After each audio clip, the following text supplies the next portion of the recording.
ক্যান্সারের সঙ্গে চলছিল লড়াই, হার মানতে হলো। ৩৭-এই মৃত্যু জনপ্রিয় টেলিভিশন অভিনেতার। মুম্বাইতেই শেষ নিঃশ্বাস ত্যাগ করেন তিনি।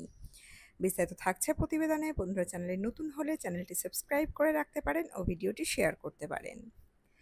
জনপ্রিয় টেলিভিশন অভিনেতার মৃত্যু। ক্যান্সারের সঙ্গে চলছিল লড়াই, এবার হার মানতে হলো তাকে। মাত্র ৩৭ বছরেই মৃত্যু হলো টেলি অভিনেতা বিভু রাঘবের। নিশা और उसके কাজিনস ধারাবাহিকের মাধ্যমে বিপুল জনপ্রিয়তা পেয়েছিলেন এই বিভু রাঘবে। 4th স্টেজের কোলন ক্যান্সারের সঙ্গে মরণ বাঁচন লড়াই চলছিল তার, কিন্তু লড়াই থামল এবার। অভিনেতা বিভু রাঘবের আসল নাম বৈভব কুমার সিং রাঘবে। ২রা জুন মুম্বাইতেই তিনি শেষ নিঃশ্বাস ত্যাগ করেন। মুম্বাইয়ের নানাবতী হাসপাতালেই তার চিকিৎসা চলছিল। ২০২২ সালে তার কোলন ক্যান্সার ধরা পড়ে। তার নিকট বন্ধুরা অদ্বৈত মালিক ও সৌম্যা ট্যান্ডন সমাজ মাধ্যমে তার মৃত্যুর খবর জানান সবার আগে। এমনকি তার শেষকৃত্যের কথাও জানিয়েছেন তারা। ধ্যানেশ্বরনগরের ১১ নম্বর রিলিফ রোড থেকে একটি শোক মিছিল বেরোবে তার সব দেহকে সঙ্গে করে নিয়ে। অদ্বৈত মালিক তার ইনস্টাগ্রাম স্টোরিতে শোকবার্তা জানিয়ে লেখেন, সবথেকে পবিত্র প্রাণ, শক্তি ও ইতিবাচকতার মূর্ত প্রতীক। তার হাসি যে কোনো ঘরকে আলোকিত করতে পারত, আর তার উপস্থিতি সবকিছুকে আরও ভালো করে তুলেছিল।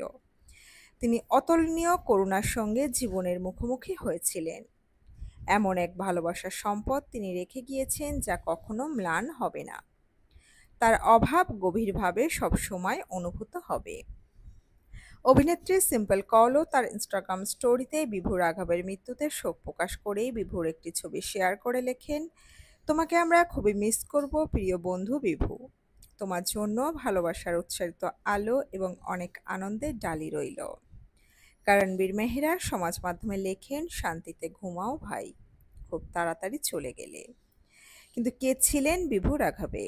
বিভু রাঘবে টেলিভিশন জগতের অত্যন্ত পরিচিত একজন মুখ ছিলেন। বহু জনপ্রিয় শোতে অভিনয় করেছেন তিনি, যাদের মধ্যে সবার আগে উল্লেখ করতে হয় নিশা और उसके কাজিনস ধারাবাহিকের কথা। এমনকি সাবধান ইন্ডিয়া শোতেও দেখা গিয়েছিল তাকে। তার ক্যান্সারের চিকিৎসা চলাকালীনও ইনস্টাগ্রামের মাধ্যমে বিভু রাঘবে তার অনুরাগীদের সঙ্গে সম্পর্ক বজায় রেখেছিলেন। তার মৃত্যু বিভুর মা, ভাই ও বোনদের একা করে দিল আরও। বন্ধুরা, এই আপডেট ছিল এতটুকুই। দ্রুত ফিরে আসছি এরকমই নতুন কোনো আপডেট নিয়ে।